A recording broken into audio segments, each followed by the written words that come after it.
Hello बच्चों, ये पाठ है राख की रस्सी रिमझिम भाग 5 का पहला पाठ जो हम पहले भी पढ़ चुके हैं। और इसका वीडियो भी वर्कशीट भी आप कर चुके हैं। ये रिवीजन पार्ट है।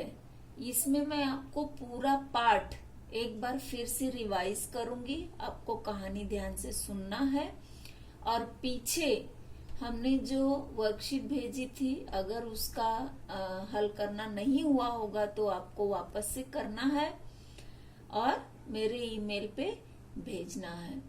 इसलिए मैं एक बार फिर से कहानी आपके सामने है। अगर आपके पास टेक्स्ट बुक नहीं है, ये इसलिए किया है कि टेक्स्ट बुक नहीं है बहुत सारे बच्चों के पास, तो वो इसमें से पॉज करके, वो पहले से ही पॉज है, आपको उसका मीनिंग वगैरह शब्दों का अर्थ जो मैं पढ़ते पढ़ते समझाऊंगी वो आपके ध्यान में आएगा। इसलिए टेक्स्ट बुक का ये पेज आपके सामने है। राख की रस्सी ये एक लोक कथा है।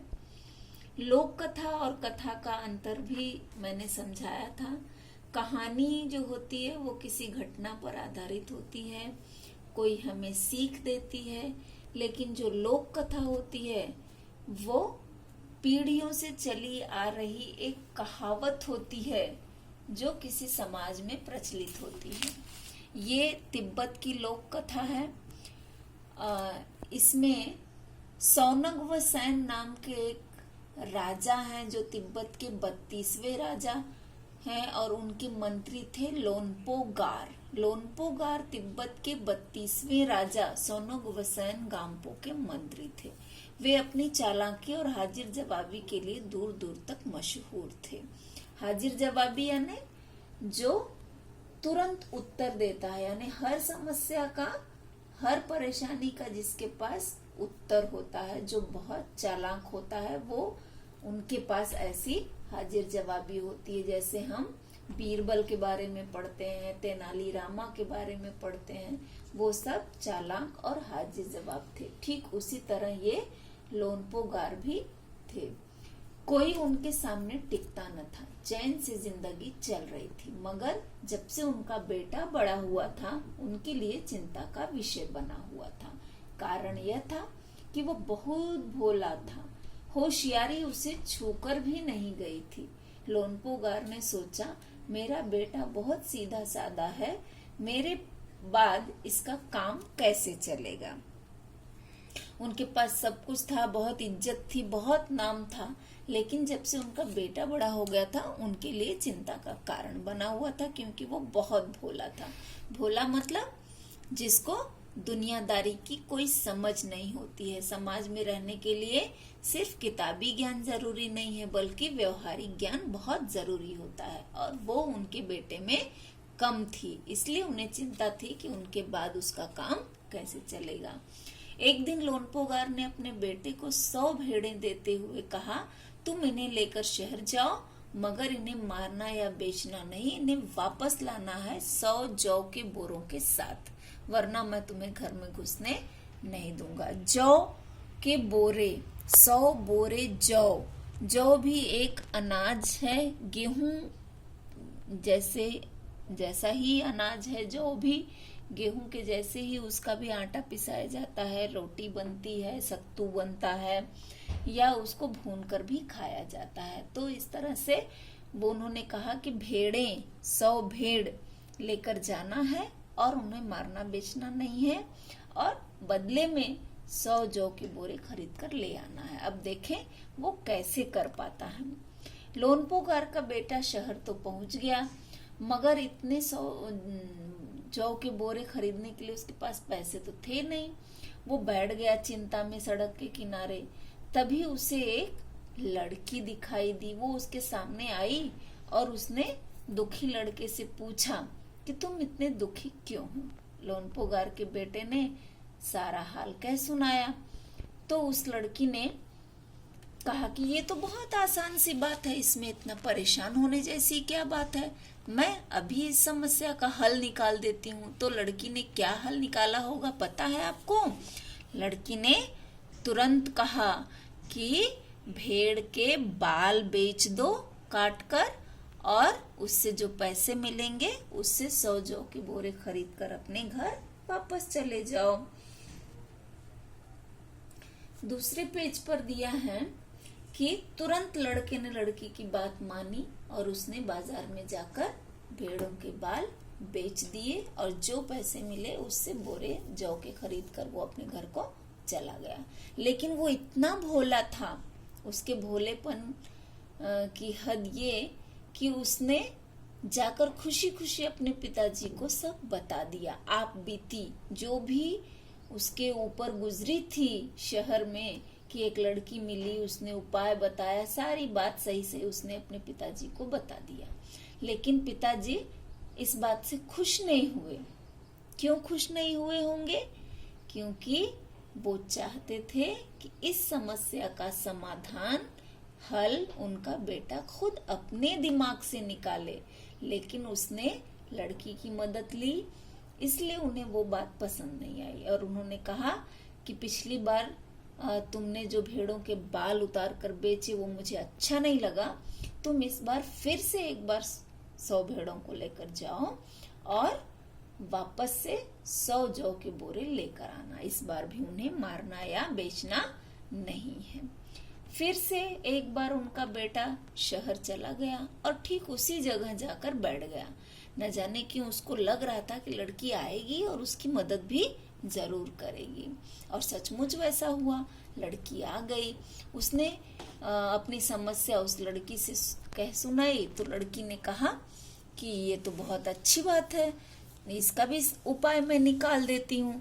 तुम क्या करो कि सींग के भेड़ों के सींग काट लो और उसको बाजार में बेच दो।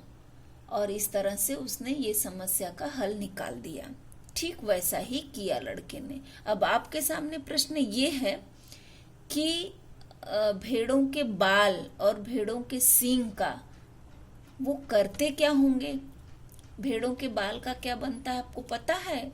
ऊनी कपड़े बनते हैं, गरम कपड़े, कंबल, स्वेटर, शॉल वगैरह गरम कपड़े उसके बालों से बनते हैं। और भेड़ों के सींग का भी इस्तेमाल पहले तो हथियार बनाने के लिए होते थे, आजकल भी कुछ शो की चीजें या सजावट की चीजें बनाने के लिए इनके सींगों का इस्तेमाल किया जाता है। उसके बाद वो वापस फिर से लोनपोगार का बेटा सींगों को बेचकर और जौ के बोरे खरीदकर घर को वापस आ गया और फिर उसने अपने पिताजी को सब कुछ सही सही बता दिया। लेकिन उस लड़की से कहो, उसके पिताजी ने जब पूरा हाल सुना तो इस बार वो उस लड़की को ही चुनौती देने के लिए उन्होंने कहा, क्योंकि 2 बार उसने उनके बेटे की मदद की, तो तीसरी बार उन्होंने अपने बेटे से कहा कि एक बार तुम फिर से शहर जाओ और उस लड़की से कहो कि वो मुझे 9 हाथ लंबी राख की रस्सी बनाकर दे। राख की रस्सी यानी राख क्या होता है? किसी भी लकड़ी, कागज या कोई वस्तु जलने के बाद जो शेष बच जाता है उसको राख कहते हैं। और रस्सी, राख की रस्सी कैसे बनेगी आप सोच नहीं सकते कि, और उसको बनाकर वो लड़की मुझे दे, ऐसा चैलेंज दिया मंत्री जी ने। उनके बेटे ने लड़की के पास जाकर पिता का संदेश दोहरा दिया। लड़की ने एक शर्त रखी, मैं रस्सी बना तो दूंगी मगर तुम्हारे पिता को वो गले में पहननी होगी। लोनपोगार ने सोचा ऐसी रस्सी बनाना ही असंभव है, इसलिए लड़की की शर्त उन्होंने मान ली। यानी राख की रस्सी पहले तो बनाना मुश्किल और दूसरा शर्त लड़की ने रखी कि उसे गले में पहननी होगी। अगले दिन शर्त मान लिया, मंत्री जी ने शर्त मान लिया और दूसरे दिन लड़की ने 9 हाथ की लंबी रस्सी बनाई। सोचो कैसी बनाई होगी। उसने उसे एक 9 हाथ लंबी राख की एक रस्सी ली, रस्सी, मोटी रस्सी, और उसको एक पत्थर के ऊपर रख दिया। रस्सी को गोल गोल करके 9 हाथ की लंबी रस्सी को लेकर गोल गोल करके एक पत्थर पर रख दिया और उसको जला दिया। जब रस्सी जल जाती है तो भी उसकी ऐंठन नहीं जाती। आपने एक कहावत सुनी होगी कि रस्सी जल गई पर उसकी ऐंठन नहीं गई। ऐंठन मतलब चोटी की तरह जो रस्सी में बना हुआ होता है उसको ऐंठन कहते हैं। तो और रस्सी जल गई लेकिन पूरा शेप जो आकार होता है रस्सी का वो बच गया। इसे वह सील समेत, सील यानी पत्थर को सील कहते हैं, उसे वह सील समेत ऐसे का ऐसे उठाकर लोनपोगार के सामने ले गई और उसे पहनने के लिए कहा। लोनपोगार रस्सी देखकर चकित रह गए। बहुत हैरानी हुई उन्हें कि इस लड़की ने राख की रस्सी बना कैसे ली। वे जानते थे कि राख की रस्सी को गले में पहनना तो दूर, उठाना भी मुश्किल है। हाथ लगाते ही वह टूट जाएगी। रस्सी राख की है तो वो छू भी नहीं सकते, छूते ही वो बिखर जाएगी। लड़की की समझदारी के सामने उनकी अपनी चालाकी धरी रह गई। यानी इतने चालाक और हाजिर जवाब मंत्री एक लड़की की समझदारी के आगे हार गए और बिना वक्त गंवाए लोनपोगार ने अपने बेटे की शादी का प्रस्ताव लड़की के सामने रख दिया और धूमधाम से उन दोनों की शादी हो गई। इस कहानी से हमें यह सीखने को मिलता है कि जो जितना बुद्धिमान होता है, जितना ज्ञान उसको होता है, उसको इस तरह से, जिस तरह से परीक्षा लेकर लोनपोगार चाहते थे अपने बेटे को बुद्धिमान बनाना, उस तरह से बनाना थोड़ा मुश्किल होता है। लेकिन अगर एक ऐसा जीवन साथी हो जो समझदार हो तो उसकी गाड़ी भी जिंदगी की आसानी से चल सकती है। तो लोनपोगार ने सोचा कि चलो, मेरा बेटा अगर बहुत बुद्धिमान नहीं है, दुनियादारी उसको कम आती है, व्यवहारिक ज्ञान उसका कम है, तो एक समझदार लड़की अगर उसकी पत्नी होगी तो दोनों मिलकर आसानी से जिंदगी गुजार लेंगे। इस तरह से उन्होंने अपने बेटे के लिए उनकी जो चिंता थी, उनके जो समस्या थी, उसका बड़ी समझदारी से उपाय कर लिया। और इस कहानी का नाम इसलिए राख की रस्सी रखा गया है। अब इस पर से आधारित जो भी आपको कंफ्यूजन होगा कि आपको किसी प्रश्न का उत्तर नहीं आया होगा, तो इसलिए मैंने टेक्स्ट बुक आपको दिखाया है। आप उसको पढ़कर समझकर फिर से उत्तर लिख सकते हैं। आपको जो पुरानी वर्कशीट पहले इस लेसन से रिलेटेड जितने भी भेजे गए हैं, आपको उन सब का हल फिर से करना है, फिर से वर्कशीट सॉल्व करना है अगर नहीं किया है तो। और जिन्होंने किया है उनके लिए मैं दूसरे प्रश्न भेजूंगी। तो समझ में आ गई कहानी? कहानी बहुत ही अच्छी है।